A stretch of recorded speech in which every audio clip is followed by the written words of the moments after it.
Hello नमस्कार, स्वागत है आप सभी का। मेरा नाम है शेखर गुप्ता और आप देख रहे हैं फिजिक्स संकल्पना। और शुरू करने वाले हैं परमाणु का दूसरा वीडियो। पहला वीडियो हम कर चुके हैं जिसमें हमने पढ़ा था रदरफोर्ड का अल्फा कण परिकीर्णन प्रयोग, और साथ में हमने देखा था कि परमाणु का इतिहास क्या है, कब से बातें शुरू होने लगी इसके बारे में। और आज के वीडियो में हम पढ़ने वाले हैं रदरफोर्ड का परमाणु मॉडल, उससे जुड़ी ही बातें करेंगे सिर्फ आज के वीडियो में। बहुत मजा आने वाला आज के वीडियो में। और आज का वीडियो समझने के लिए आपको थोड़ा रदरफोर्ड का अल्फा कण परिकीर्णन प्रयोग समझ आना चाहिए। नहीं भी आता है तो काम चल जाएगा, लेकिन अगर आप उसको देख लेंगे तो और ज़्यादा मजा आएगा आपको उसको देखते हुए। तो चलिए बिना देरी के शुरू करते हैं आज का वीडियो। और सभी हेडिंग लगा लीजिए, रदरफोर्ड का परमाणु मॉडल।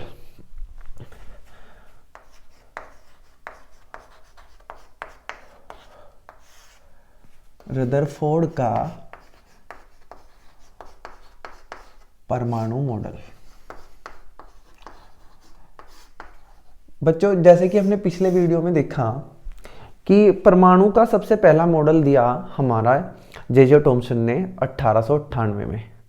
और उसमें बताया कि उन्होंने कि परमाणु के अंदर धनावेश और ऋणावेश दो प्रकार का आवेश होता है। धनावेश परमाणु के अंदर पूरे परमाणु के आयतन में फैला होता है, और इलेक्ट्रॉन जो कि ऋणावेश है वो उस धनावेश में जगह जगह धसे हुए होते हैं। मतलब कि इलेक्ट्रॉन चक्कर नहीं लगाते, अपनी विराम की अवस्था में रहते हैं। हमने उसको कंपेयर तरबूज के साथ किया था कि तरबूज का जो लाल रंग होता है, लाल हिस्सा जिसको हम खाते हैं, वो अगर उसको हम क्या मान ले धनावेश, तो उसमें जो काले काले बीज हैं उनको क्या मान लेंगे हम, इलेक्ट्रॉन। इसलिए जे टॉमसन के परमाणु मॉडल को क्या भी कहा जाता है, प्लम पुडिंग मॉडल। लेकिन आज उससे आगे बढ़ के बात करेंगे। ये परमाणु मॉडल आया बच्चों 1911 में, 11-12 के लगभग। जब 1911 में अल्फा कण परिकीर्णन प्रयोग हो गया, उसी को आधार बना के रदरफोर्ड ने परमाणु मॉडल प्रस्तुत किया। क्या कहा रदरफोर्ड ने, आइए जानते हैं। रदरफोर्ड ने कहा कि जो हमारा परमाणु है उसका समस्त धनावेश, ये पता चल चुका था, ये तो बात टॉमसन ने ही कह दी कि परमाणु के पास धनावेश भी है और ऋणावेश भी। अब ये कहते हैं कि जैसा कि टॉमसन का कहना था कि धनावेश पूरे परमाणु के अंदर फैला हुआ है, ऐसा सही नहीं है। मैंने अपने एक्सपेरिमेंट किए, रदरफोर्ड साहब ने कहा, तो उसमें मुझे पता चला कि परमाणु का ज्यादातर हिस्सा तो खाली पड़ा हुआ है, वहां तो कुछ भी नहीं है। और इस परमाणु के केंद्र में बिल्कुल बीच में एक बहुत छोटा सा स्थान है जिसके अंदर इस परमाणु का समस्त आवेश स्थित है। इतने से हिस्से में देखो कितना बड़ा है ये, और इसका छोटा सा हिस्सा, यहाँ तो फिर भी बहुत बड़ा बना दिया मैंने। ये इसका आकार, इस नाभिक का आकार इससे 10,000 से लेके 1,00,000 गुना कम तक हो सकता है इसका। मैंने कल लास्ट वीडियो में इसके बारे में बात की थी, तो वहां आप देख सकते हैं। तो क्या कहा रदरफोर्ड ने अपने पहले पॉइंट में, परमाणु का समस्त धनावेश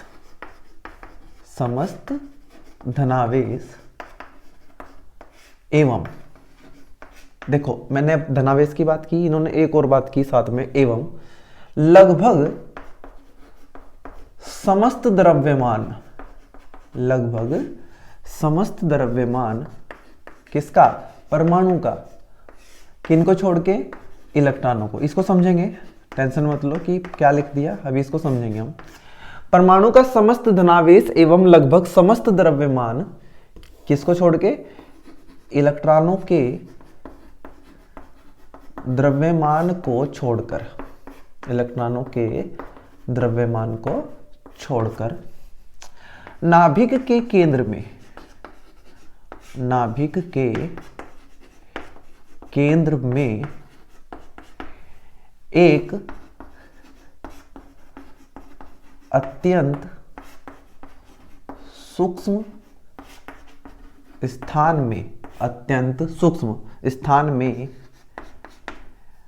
केंद्रित होता है,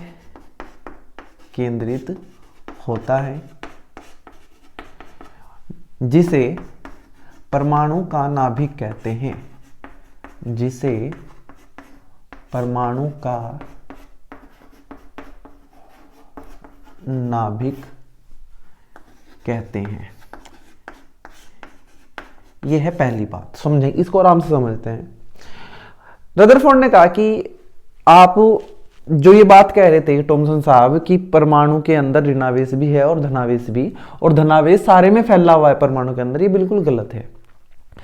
परमाणु का समस्त धनावेश परमाणु के केंद्र में, बिल्कुल बीच में एक बहुत सूक्ष्म, बहुत छोटे स्थान में केंद्रित है, फैला हुआ नहीं है, बस एक जगह रखा हुआ है, जो कि वो बहुत छोटा सा हिस्सा है जिसे परमाणु का नाभिक कहते हैं। लेकिन साथ में एक बात और जोड़ी कि लगभग समस्त द्रव्यमान।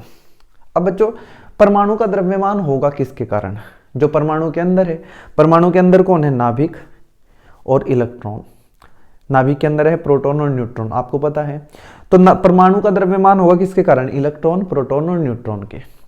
आप सब जानते हैं, अगर आपने थोड़ा बहुत अच्छे से पढ़ रखा है, कि इलेक्ट्रॉन का द्रव्यमान प्रोटॉन और न्यूट्रॉन के द्रव्यमान का लगभग 10,000 गुना कम होता है। तो मतलब ये कह सकते हैं कि अगर एक प्रोटॉन का द्रव्यमान में 10 किलो मानूं तो इलेक्ट्रॉन का द्रव्यमान होगा 1 ग्राम। तो इसका मतलब में एक जो हमारा इलेक्ट्रॉन है उसके द्रव्यमान को हम क्या कर सकते हैं? नेग्लेक्ट कर सकते हैं, छोड़ सकते हैं, नगण्य मान लेंगे। और सारा प्रोटॉन और सारा न्यूट्रॉन कहाँ है? नाभिक के अंदर, जिसके कारण द्रव्यमान बन रहा। इसका मतलब ये है कि परमाणु का जो लगभग सारा द्रव्यमान है वो कहाँ है? नाभिक के अंदर, क्योंकि नाभिक में ही तो कौन बैठे? प्रोटॉन और न्यूट्रॉन। इलेक्ट्रॉन क्या कर रहे हैं? इसके चारों तरफ घूमते हैं, जो भी हम लिखने वाले हैं।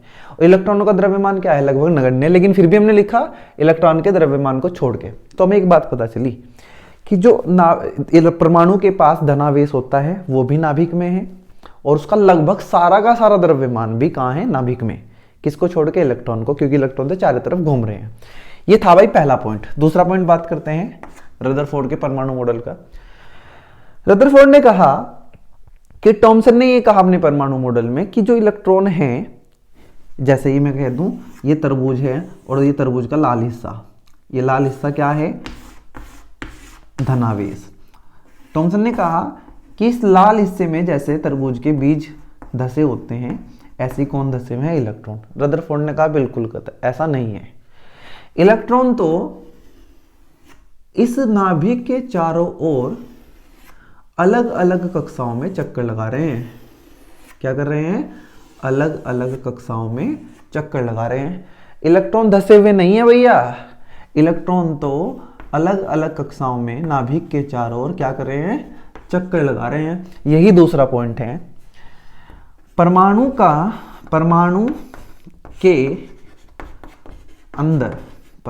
के अंदर इलेक्ट्रॉन कैसा चार्ज होता है? इन पे ऋणावेश। ये कैसा आवेश है? इनमें ऋणावेश।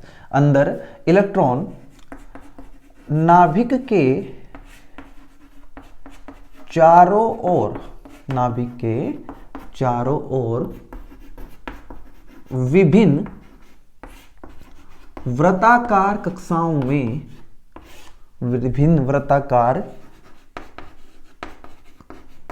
कक्षाओं में चक्कर लगाते हैं, परिक्रमण करते हैं। ये था दूसरा पॉइंट रदरफोर्ड के परमाणु मॉडल का। क्या कहा कि भाई इलेक्ट्रॉन अपनी जगह नहीं रुके हुए हैं, इलेक्ट्रॉन तो नाभिक के चारों ओर लगातार घूम रहे हैं, और हमें ये नहीं पता है कि कौन सा इलेक्ट्रॉन कौन सी कक्षाओं में घूम रहा है, लेकिन घूम रहे हैं। नाभिक के चारों ओर विभिन्न कक्षाएं हैं, और उसमें कौन घूम रहे हैं? इलेक्ट्रॉन। और आपने 11th में पढ़ रखा है बच्चों, अगर पढ़ रखा है, कि किसी भी कण, वो इलेक्ट्रॉन हो चाहे कुछ भी हो, अगर उसको वृत्ताकार कक्षा में चक्कर लगाने हैं, वृत्तीय गति करनी है, तो उसको चाहिए अभिकेंद्र बल। अगर किसी कण के पास अभिकेंद्र बल नहीं है तो वृत्तीय कक्षा में गति नहीं कर सकता, वृत्तीय गति नहीं कर सकता। जैसे मैंने एक रस्सी ली, उसमें पत्थर बांधा और उसको ऐसे घुमाया होगा आपने, तो पत्थर तब तक घूमेगा जब तक ये रस्सी टाइट है। मतलब इस रस्सी की जो टाइटनेस है, इसका तनाव जो है रस्सी का, उस पत्थर को घूमने के लिए अभिकेंद्र बल प्रदान कर रहा। आप इस रस्सी को छोड़ दो, रस्सी ढीली पड़ जाएगी। क्या पत्थर ऐसे ही घूमता रहेगा? पत्थर तो ऐसे दूर भाग जाएगा। मतलब वृत्तीय गति के लिए किसकी जरूरत है? अभिकेंद्र बल की। तो सवाल आता है कि इन इलेक्ट्रॉनों को भी तो वृत्तीय गति करनी है भाई, तो इन्हें वृत्तीय गति करने के लिए किसकी जरूरत है? अभिकेंद्र बल की। वो कहां से मिलेगा? लिखते हैं, इलेक्ट्रॉनों को नाभिक के चारों ओर, ये बहुत इंपॉर्टेंट चीज है, नाभिक के चारों ओर वृत्तीय गति करने के लिए, वृत्तीय गति करने के लिए आवश्यक अभिकेंद्र बल, ये आप सब ध्यान अपने दिमाग में डाल लें भाई, कि वृत्तीय गति अगर करनी है तो अभिकेंद्र बल चाहिए। आवश्यक अभिकेंद्र बल इलेक्ट्रॉन व नाभिक, इलेक्ट्रॉन व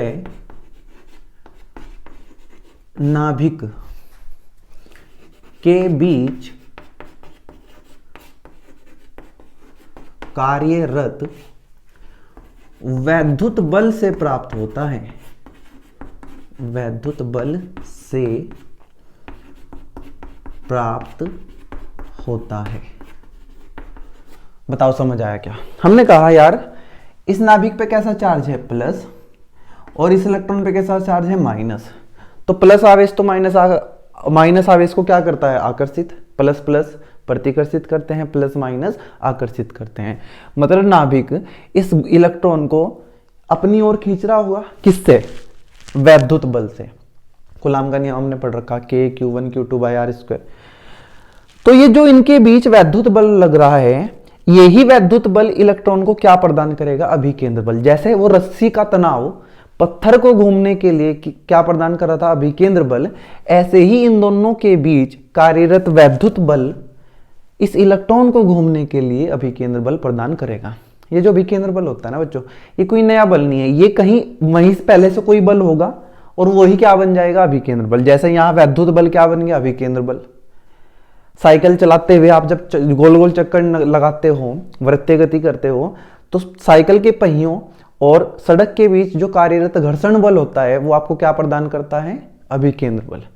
मतलब अभिकेंद्र बल कहां से प्राप्त होगा? किसी ऐसे बल से जो पहले से ही वहां स्थित है। यह था बच्चों हमारा रदरफोर्ड का परमाणु मॉडल। हाँ, इतना ही है, इससे ज्यादा इसमें कुछ नहीं है। उम्मीद है आप समझ गए होंगे। इनको अच्छे से लिख लीजिए आप और समझ लेना। आगे बढ़ते हैं इसी से।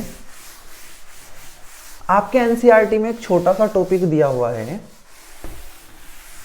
इलेक्ट्रॉन कक्षाएं।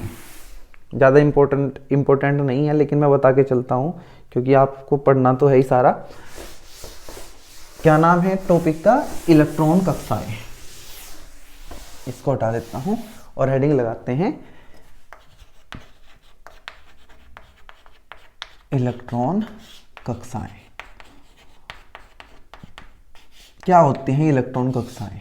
हमने कहा कि भाई ये परमाणु का नाभिक है जिसमें क्या है? प्लस आवेश, और उसके चारों तरफ कोई इलेक्ट्रॉन वृत्तीय कक्षा में घूम रहा है। कितनी त्रिज्या है इसकी? R। और यहाँ घूम रहा है कोई इलेक्ट्रॉन। इलेक्ट्रॉन पे कैसा आवेश? माइनस। ये जो कक्षा है इसी को बोलते हैं इलेक्ट्रॉन की कक्षा, मतलब इलेक्ट्रॉन कक्षा। एक नहीं होगी, बहुत सारी कक्षाएं होंगी, लेकिन मैंने केवल एक बना के दिखाई। हम इस R का मान निकालना चाहते हैं कि इसकी त्रिज्या कितनी होगी। तो मुझे बताओ, मान लीजिए ये जो नाभिक है इसका परमाणु क्रमांक Z है। अगर ये हाइड्रोजन होगा तो Z 1 हो जाएगा, हीलियम होगा तो Z 2 हो जाएगा। मैंने माना कोई भी नाभिक है तो उसका नंबर कितना है? Z। तो मैंने कहा नाभिक व इलेक्ट्रॉन के बीच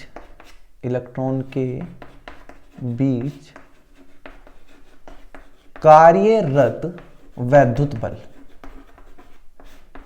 क्या इनके बीच एक बल काम करेगा? ये प्लस और ये माइनस, वैद्युत बल कूलाम के नियम से। तो हमने कहा वो बल कितना होगा? F। और वैद्युत बल है तो यहाँ E लिख दिया, E मतलब इलेक्ट्रोस्टैटिक। और फॉर्मूला होगा 1/4 पाई एप्सिलॉन नॉट Q1। यहाँ कितना आवेश है भाई? नंबर इसका Z है, इसका मतलब इसके कितने प्रोटॉन होंगे? Z।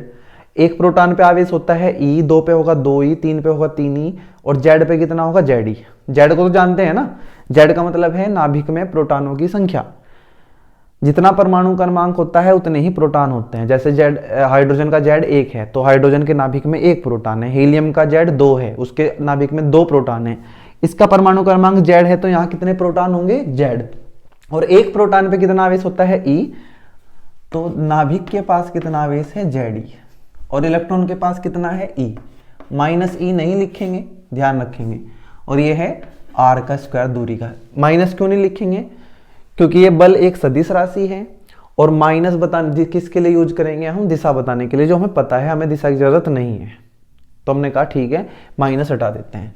तो ये बन के आया एफ ई बराबर Z E square, E into E square 4 pi epsilon naught R square, समीकरण नंबर 1। अब मुझे एक बात बताओ, ये इलेक्ट्रॉन जब घूम रहा होगा तो इसको किसकी जरूरत पड़ेगी, अभिकेंद्र बल की। तो हमने कहा इलेक्ट्रॉन को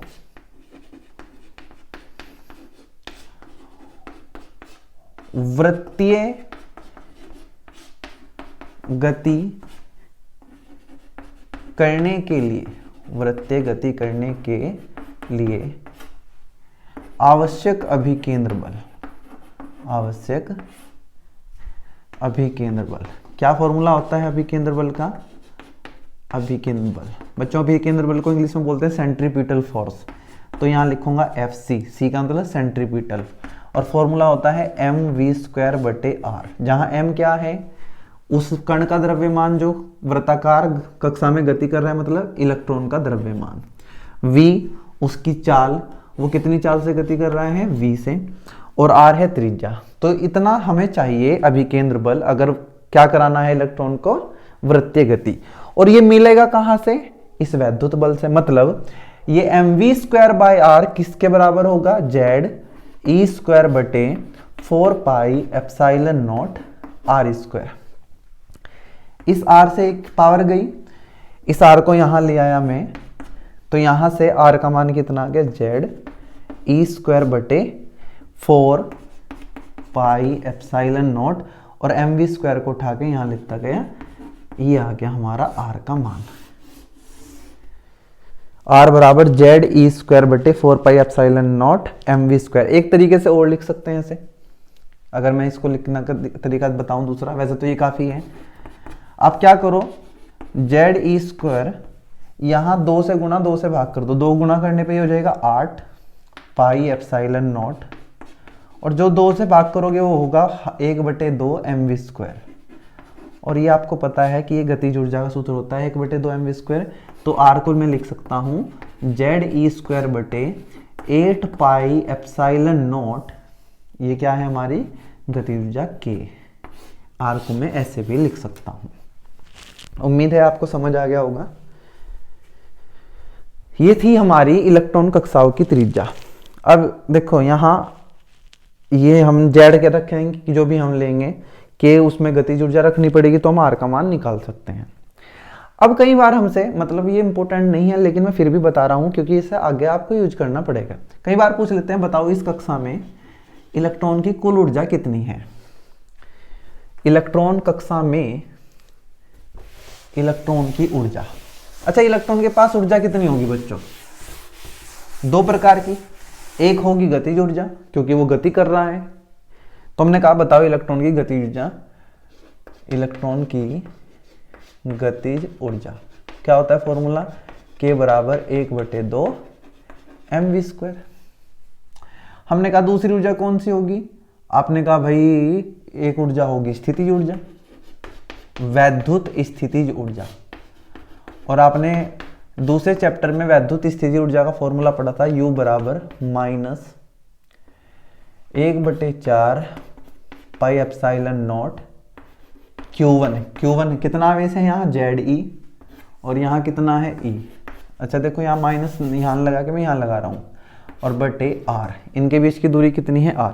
जब 2 आवेश Q1 Q2 R दूरी पे रखे हों तो उनकी स्थितिज ऊर्जा कितनी होती है, 1/4 पाई एप्सिलॉन नॉट Q1 Q2 बटे R। Q1 कितना है ZE और Q2 कितना है -E। अब आप कहेंगे पहले तो माइनस नहीं लगाया था जब हमने कूलाम का नियम लिखा, अब क्यों लगाया, क्योंकि ये है अदिश राशि और यहाँ में प्लस माइनस लगाना पड़ता। बल थी सदिश राशि, वहां प्लस माइनस की जरूरत नहीं है। तो हमने कहा तो कुल ऊर्जा कितनी हो जाएगी, इलेक्ट्रॉन की कुल ऊर्जा, इलेक्ट्रॉन की कुल ऊर्जा निकालने के लिए आपको गतिज ऊर्जा प्लस स्थितिज ऊर्जा करनी पड़ेगी। गतिज ऊर्जा कितनी, 1/2 mv² प्लस ये कितना जेड ई इंटू ई स्क्वायर, लेकिन कैसा माइनस, और बटे में 4 पाई एप्सिलॉन नॉट आर। अभी हमने यहाँ ये के लिखा, अभी मैंने आपको एक फॉर्मूला बताया था, ये क्या आया था कि आर का फॉर्मूला बताना एक बार, जेड ई स्क्वायर बटे 8 पाई एप्सिलॉन नॉट के, अभी अभी किया हमने। तो यहाँ से के कितना आ जाएगा, जेड ई स्क्वायर बटे 8 पाई एप्सिलॉन नॉट आर। तो सीधा ही मैं अब ये ना लिख के mv², के का मान सीधा ही क्या लिख देता हूं, जेड ई स्क्वायर बटे 8 पाई एप्सिलॉन नॉट आर। तो हो जाएगा प्लस माइनस मिलके यहां आ जाएगा, ये आ जाएगा माइनस, और यहां से कॉमन ले लो, देखो जेड ई स्क्वायर यहां भी है यहां भी, पाई एप्सिलॉन नॉट आर, यहाँ 4 है और यहाँ 8 है, तो 4 कॉमन ले लें, 4 पाई एप्सिलॉन नॉट आर। यहाँ बचा 1/4 गया बाहर, तो ये बचा 2, और यहाँ तो सब कुछ ही बाहर चला गया। 1/2 माइनस 1, माइनस 1/2 बचेगा, तो आ जाएगा जेड ई स्क्वायर 4 दूनी 8 पाई एप्सिलॉन नॉट आर। ये है बच्चों कुल ऊर्जा का सूत्र। ध्यान से देखो कुल ऊर्जा कैसी आ रही है, ऋणात्मक। जब भी आपको कहीं ऊर्जा ऋणात्मक दिखाई दे जाए तो इसका मतलब ये है कि कोई चीज किसी चीज से बंधी हुई है। ये किसकी ऊर्जा है, इलेक्ट्रॉन की। कैसी आई, ऋणात्मक। इसका मतलब इलेक्ट्रॉन नाभिक से जुड़ा हुआ है। ऋणात्मक ऊर्जा का मतलब होता है किसी से जुड़ना। वो सुना है ना आपने कि भाई मोह माया वाला हिस्सा, जब हम किसी को ज़्यादा चाहते हैं, ज़्यादा प्यार करते हैं, किसी मम्मी पापा किसी से भी, तो वहाँ हमारा क्या होता है, हमारी ऊर्जा ऋणात्मक होती है, क्योंकि हम मोह में बंधे हुए हैं। जिस दिन हमारी ऊर्जा 0 हो जाएगी या धनात्मक हो जाएगी तो मोह माया से छूट जाएंगे। इसी तरीके से इलेक्ट्रॉन, जैसे ही इसकी ऊर्जा 0 हो जाएगी, कुल ऊर्जा अभी तो माइनस है, 0 कर दो, ये इलेक्ट्रॉन यहां से कूद के चला जाएगा। इसका मतलब अगर इलेक्ट्रॉन को इस कक्षा में से निकालना है तो आपको इसकी ऊर्जा कितनी करनी पड़ेगी, 0, और उसके लिए आपको इतनी ही ऊर्जा इसको देनी पड़ेगी प्लस की, 0 हो जाएगी। तो ये था बच्चों हमारा इलेक्ट्रॉन कक्षा और उस कक्षा में इलेक्ट्रॉन की ऊर्जा। और लास्ट में बात कर लेते हैं रदरफोर्ड के परमाणु मॉडल की कमियां। रदरफोर्ड परमाणु मॉडल की कमियां जो कि बहुत इंपॉर्टेंट है, और इसी को बेस बना के हम अगले वीडियो में या जब भी हमारा मौका लगेगा तब हम पढ़ने वाले हैं बोहर का परमाणु मॉडल। अगर बोहर का परमाणु मॉडल समझना है तो पहले रदरफोर्ड की परमाणु मॉडल की कमियां हमें आनी चाहिए। तो चलिए बात करते हैं रदरफोर्ड परमाणु मॉडल की कमियां। रदरफोर्ड परमाणु मॉडल की कमियां, 2 कमियां थी बच्चों। पहली, हुआ क्या, जैसे ही रदरफोर्ड साहब ने ये कहा 1911 में कि इलेक्ट्रॉन नाभिक के चारों ओर वृत्ताकार कक्षाओं में चक्कर लगाते हैं, तो एक बात खड़ी हुई, एक सवाल खड़ा हो गया बच्चों कि ये कैसे मुमकिन है। आप कहोगे कि मुमकिन क्या है, घूम लेते होंगे। लेकिन क्या हुआ बच्चों, 1835 में, ये बात मैंने आपको पहले ही बता रखी कि मैक्सवेल नाम के एक वैज्ञानिक ने, बहुत ही शानदार वैज्ञानिक, वैद्युत चुंबकीय तरंगों की खोज की थी। वैद्युत चुंबकीय तरंगों की खोज की थी। और बच्चों इन्होंने बताया था कि वैद्युत चुंबकीय तरंगें तब बनती हैं जब कोई आवेशित कण, जिस कण पे क्या हो आवेश, जैसे इलेक्ट्रॉन, त्वरित गति करे।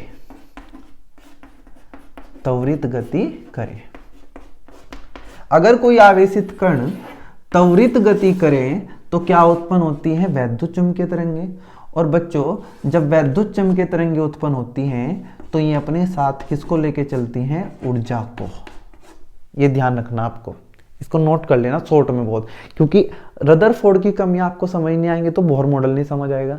और रदरफोर्ड की कमियां समझनी है, मॉडल की कमियां समझनी है, तो आपको ये चीजें जो मैं बता रहा हूं ये आना चाहिए। क्या कहा मैक्सवेल ने कि अगर कोई आवेशित कण, एक ऐसा कण जिसपे आवेश है, त्वरित गति करे, त्वरित गति का मतलब जिसका वेग लगातार बदलता रहे, वेग के बदलने को ही तो क्या कहते हैं, त्वरण।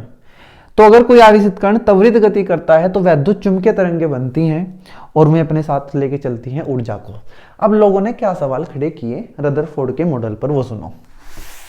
उन्होंने कहा यार कि ये पर जो रदरफोर्ड साहब कह रहे हैं कि नाभिक के चारों ओर इलेक्ट्रॉन वृत्तीय कक्षाओं में गति करते हैं, तो इलेक्ट्रॉन तो एक ऋणावेशित कण है। इलेक्ट्रॉन पे कैसा आवेश होता है, माइनस, मतलब आवेशित कण है, और ये लगातार वृत्तीय गति कर रहा है, तो इसका वेग भी क्या हो रहा है, लगातार परिवर्तित। वेग में क्या हो रहा है, परिवर्तन। वेग में परिवर्तन बच्चों दो प्रकार से हो सकता है, या तो अपनी चाल बदले, कभी तेज चल रहा है, कभी आराम आराम से, कभी तेज, कभी आराम आराम से, तो क्या बदल जाएगा उसका वेग, या ये अपनी दिशा बदलता रहे। तो यहां अगर हम चाल को छोड़ भी दें, हम मान लें कि ये 5 मीटर पर सेकंड 5 मीटर पर सेकंड से बहुत तेज चलते हैं इलेक्ट्रॉन में, तो वैसे ही बता रहा हूं कि 5 मीटर पर सेकंड, लगातार 5 मीटर पर सेकंड है, लेकिन ध्यान से देखो इसकी दिशा तो लगातार बदलती जा रही है ना। इसका वेग अभी नीचे है, यहां पहुंचेगा तो ऐसे, यहां पहुंचेगा तो ऊपर। इसका मतलब ये जो इलेक्ट्रॉन लगातार गति कर रहा है वृत्तीय कक्षा में नाभिक के चारों ओर, ये कैसी गति कर रहा है, त्वरित गति, और ये खुद में क्या है, एक आवेशित कण। तो मैक्सवेल के हिसाब से तो ये इलेक्ट्रॉन जब घूमेगा क्या उत्पन्न करेगा, वैद्युत चुंबकीय तरंगे, और जब ये वैद्युत चुंबकीय तरंगे उत्पन्न करेगा तो इसमें से क्या निकलेंगी, ऊर्जा। वैद्युत चुंबकीय तरंगे क्या लेके चलती है अपने साथ, ऊर्जा। इसका मतलब जैसे जैसे इलेक्ट्रॉन घूमता रहेगा इसकी इलेक्ट्रॉन की ऊर्जा लगातार कम होती जाएगी, और इलेक्ट्रॉन की ऊर्जा कम होगी तो एक समय ऐसा आएगा कि इसकी ऊर्जा जीरो हो जाएगी और ये जाकर किस में गिर जाएगा, नाभिक में। और नाभिक में इलेक्ट्रॉन के गिरने का मतलब है बच्चों परमाणु का खत्म हो जाना। परमाणु है ही क्या, नाभिक और इलेक्ट्रॉन से तो बना ही है। अब सारे इलेक्ट्रॉन नाभिक में गिर गए तो बचा क्या, कुछ भी नहीं। इसका मतलब परमाणु खत्म हो जाएगा, और ये काम बहुत टाइम नहीं लगेगा, इसमें कुछ ही माइक्रो सेकंड लगेंगे, बहुत कम समय। हम किससे बने हैं, परमाणु से, मतलब मैं ही नहीं बचूंगा, आप नहीं बचेगा, कुछ भी नहीं बचेगा। प्रत्येक चीज किससे बनी हुई है, परमाणु से। और जब परमाणु ही नहीं बचेगा तो कुछ भी चीज नहीं बचनी चाहिए, लेकिन हम तो जिंदा हैं। इसका मतलब ये चीज कि हर एक ये इलेक्ट्रॉन नाभिक के चारों ओर घूमेगा, इसमें कुछ दिक्कत है भाई। ये घूमता तो ये ऊर्जा निकालता तो खत्म हो जाता है। जब किस रदरफोर्ड को पूछा गया कि इसका क्या है, ये मैक्सवेल साहब के हिसाब से तो नहीं चल रहा है, तो रदरफोर्ड साहब ने कहा भैया ये हमारे हाथ में नहीं है, इसको एक्सप्लेन नहीं कर पाएंगे हम, इसकी व्याख्या तो मैं कर ही नहीं पाऊंगा, मुझे ही नहीं पता इसका हो क्या रहा। मैंने तो बता दिया तुम्हें कि लगातार चारों ओर नाभिक की गति कर रहा है। इसको लिख लेते हैं, कैसे लिखना है, उम्मीद है मैं आपको इसको समझा पाया हूंगा। लिखते हैं इसको। मैक्सवेल के अनुसार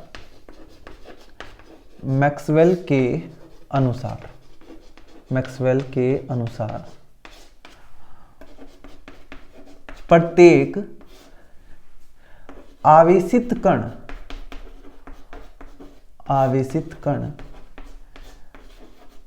त्वरित गति करते समय, त्वरित गति करने का मतलब वेग का बदलना, गति करते समय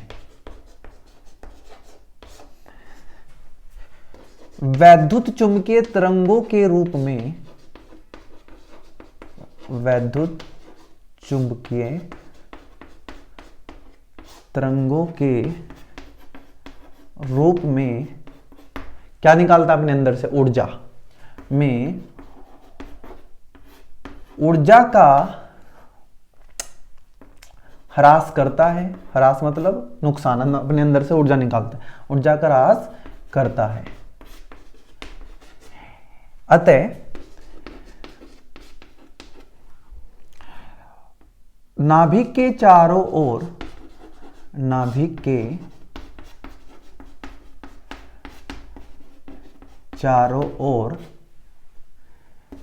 गति करते हुए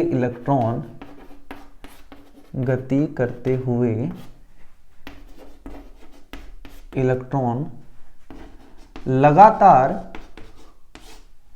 क्या करेंगे, ऊर्जा का ह्रास करेंगे, ऊर्जा का उत्सर्जन करेंगे अपने अंदर से, ऊर्जा का ह्रास करेंगे और अंत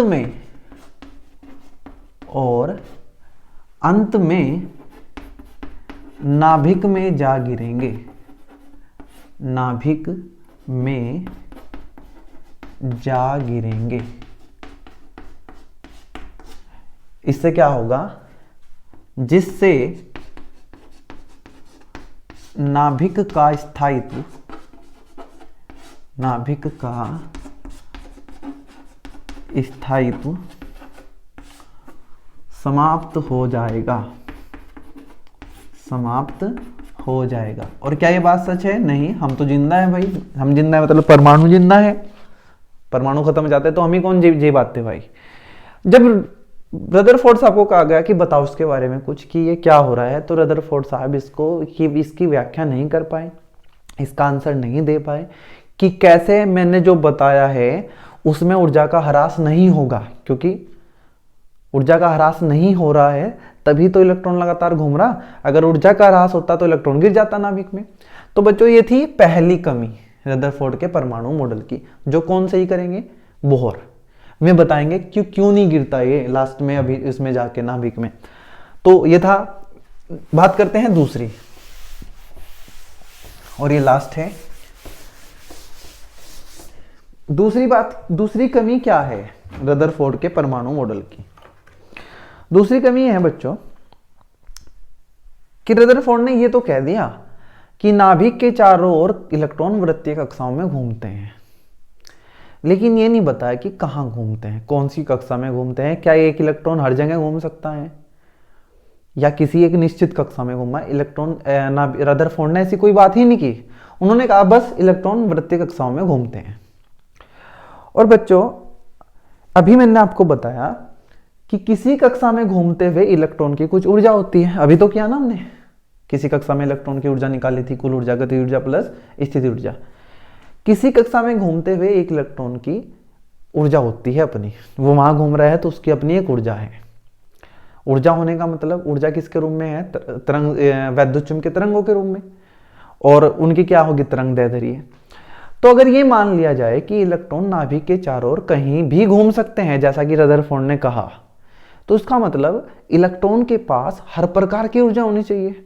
भाई यहां भी घूम रहा है, उसके पास भी, उसके पास भी, सारी जगह घूम रहा है, तो इसका मतलब है इलेक्ट्रॉन के पास सारी ऊर्जाएं हैं, और सारी ऊर्जाएं हैं तो उसमें से जब वो वैद्युत चुंबकीय तरंगें निकलेंगी तो उसमें सारी तरंग दैर्ध्य होनी चाहिए। भाई ऊर्जा क्या है? तरंगों के रूप में होती है। आगे तरंग दैर्ध्य की बात करेंगे हम, अभी ये समझो बस कि अगर ये लिख के बताता हूं तब ज्यादा समझ आएगा। यदि इलेक्ट्रॉन नाभिक के चारों ओर किसी भी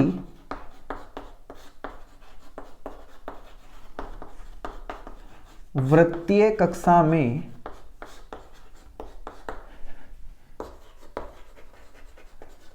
चक्कर लगा सकते हैं, चक्कर लगा सकते हैं, तो उस इलेक्ट्रॉन के पास, तो उस इलेक्ट्रॉन के पास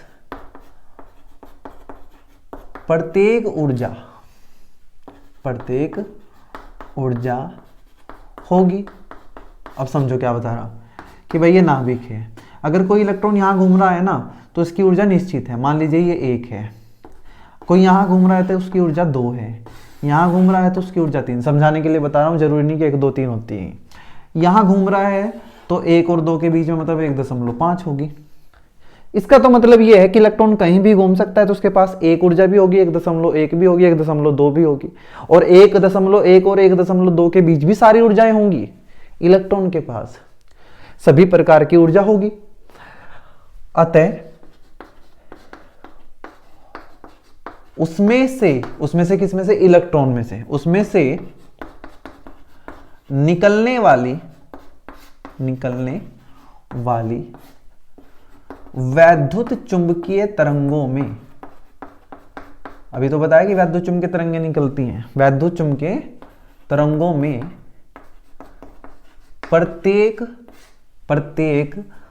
तरंग दैर्ध्य, भाई तरंगों की क्या होती है, तरंग दैर्ध्य। तरंगें निकलेंगी तो उनकी तरंग दैर्ध्य होगी, और हर प्रकार की ऊर्जा है तो हर प्रकार की तरंग दैर्ध्य होगी। आगे हम जब पढ़ेंगे तो ज्यादा समझ आएगा कि तरंग दैर्ध्य और ऊर्जा में संबंध है, वहां से पता चलेगा। अब ये मान लो कि तरंग दैर्ध्य ही ऊर्जा है या ऊर्जा ही तरंग दैर्ध्य है। हर प्रकार की ऊर्जा तो हर प्रकार की तरंग दैर्ध्य है में प्रत्येक तरंग दैर्ध्य उपस्थित होगी।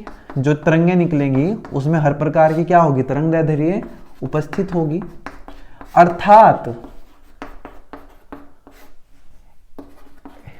इलेक्ट्रॉन, या मैं ये कहूं कि परमाणु, क्योंकि इलेक्ट्रॉन किसके अंदर है, परमाणु के उत्सर्जन स्पेक्ट्रम में, अब ये क्या होता है, क्या लिख दिया, उत्सर्जन स्पेक्ट्रम में, उत्सर्जन स्पेक्ट्रम,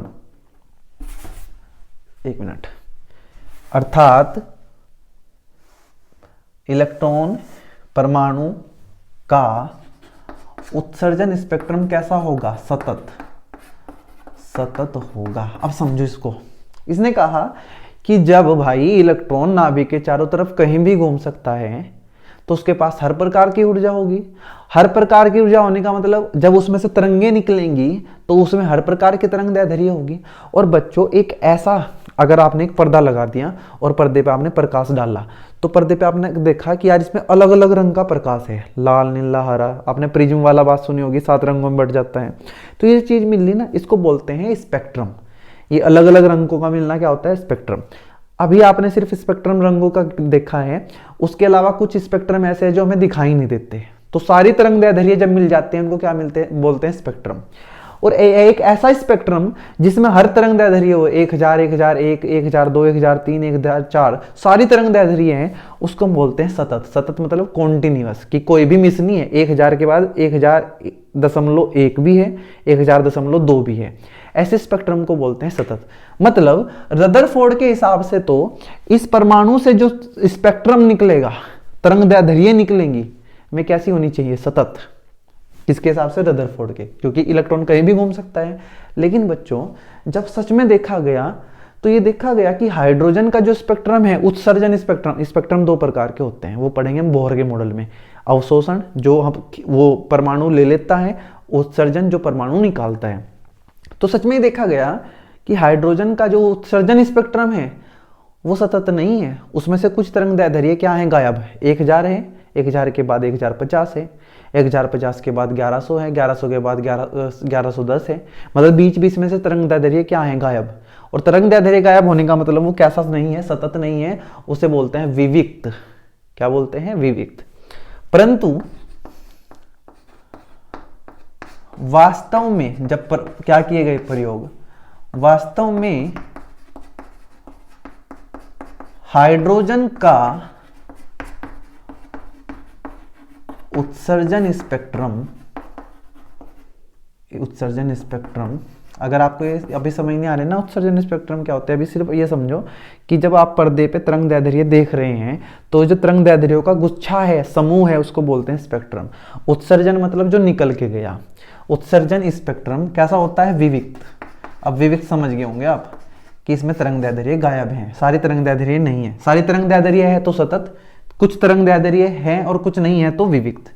विविक्त होता है, विविक्त होता है। और जब बच्चों पूछी गई ये बात रदरफोर्ड को, रदरफोर्ड साहब के पास इसका कोई जवाब नहीं था।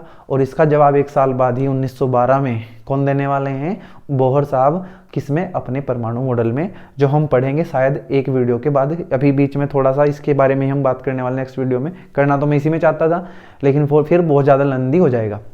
उम्मीद है मैं आपको समझा पाया हूँगा कि मॉडल क्या है, कमियाँ क्या हैं। मॉडल कहता है कि जो धनावेश है वो केंद्र में नाभिक में रखा हुआ है, इलेक्ट्रॉन उसके चारों तरफ लगातार क्या कर रहे हैं, वृत्तीय गति। वृत्तीय गति करने के लिए जो अभिकेंद्र बल है वो वैद्युत बल से प्राप्त हो रहा है। कमियां क्या हैं, रदरफोर्ड के हिसाब से जो इलेक्ट्रॉन है वो लगातार घूमते हुए क्या निकाल लेगा, ऊर्जा। और ऊर्जा लगातार निकालता रहेगा तो उसकी ऊर्जा खत्म हो जाएगी और अंत में कहाँ गिर जाएगा, नाभिक के अंदर। नाभिक के अंदर गिरने का मतलब है परमाणु का स्थायित्व क्या हो गया, समाप्त। लेकिन ऐसा नहीं है, परमाणु स्थायी है, परमाणु जिंदा है। रदरफोर्ड को पूछा गया तो बता नहीं पाए, कौन बताएंगे? बोहर। दूसरी कमी क्या है कि रदरफोर्ड के हिसाब से इलेक्ट्रॉन नाभिक के चारों तरफ कहीं भी घूम सकता है। कहीं भी घूमने का मतलब उसके पास कैसी भी ऊर्जा हो सकती है, हर जगह घूम सकता है, हर प्रकार की ऊर्जा उसके पास होगी। और जब उससे ऊर्जा निकलेगी तो वो भी हर प्रकार की होगी। और ऊर्जा किसके रूप में है? तरंग दैर्ध्य के रूप में। मतलब जो हमें तरंग दैर्ध्य मिलने वाली है वो हर प्रकार की तरंग दैर्ध्य होगी। और ऐसे स्पेक्ट्रम को बोलते हैं सतत स्पेक्ट्रम। मतलब रदरफोर्ड के हिसाब से जो हाइड्रोजन का मतलब किसी भी परमाणु का स्पेक्ट्रम होगा वो सतत होना चाहिए। लेकिन जब प्रयोगों में देखा गया तो हाइड्रोजन का जो स्पेक्ट्रम था वो कैसा था? विविक्त, मतलब कुछ गायब थी तरंग दैर्ध्य। इसी बात को भी रदरफोर्ड नहीं समझा पाए। कैसे समझेंगे इन बातों को? और बताएंगे क्या, तब आपको मजा आएगा और पढ़ते हुए। मिलते हैं नेक्स्ट वीडियो में, तब तक के लिए आप पढ़ते रहें। Thank you.